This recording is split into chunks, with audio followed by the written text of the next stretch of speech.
Pour défendre les champs auboises, il fallait évidemment faire appel à des spécialistes de la discipline. Il était donc évident que les trois fondus de triathlon que sont Pina, Doria et Zieba étaient les meilleures chances de réussite pour le TOS. Des championnats du monde qui viennent donc en forme de cerise sur le gâteau pour les trois compères dans cette année 2012.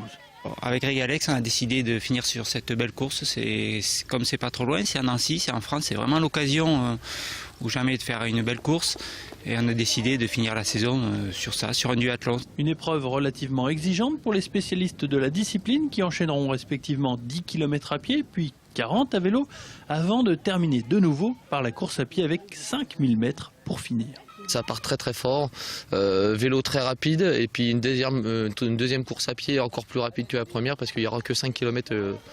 Donc vraiment de l'acide lactique dans les jambes tout au long de la course et de la difficulté. C'est pour cette compétition, l'organisation exige que tous les participants endossent une combinaison aux couleurs de leur pays. C'est une sorte de fierté pour les tossistes. Oui, mais bon, il faut relativiser, ça reste que la course groupe d'âge.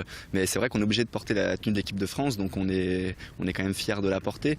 Je l'avais déjà portée il y a 2 ans à Nancy également pour les championnats d'Europe. Bon, je sais pas, j'avais fait une belle course, je sais pas si c'est la trifonction qui m'a fait faire un exploit, mais j'espère récidiver cette année. L'occasion aussi pour les Troyens d'avoir une opposition inconnue sur la route, puisque plusieurs coureurs venus de tous les continents se sont déjà inscrits. On ne les connaît pas, donc on verra le jour J. On verra, on sera surpris sans doute par leur niveau en vélo. Les Allemands roulent très fort en vélo, les Anglais aussi.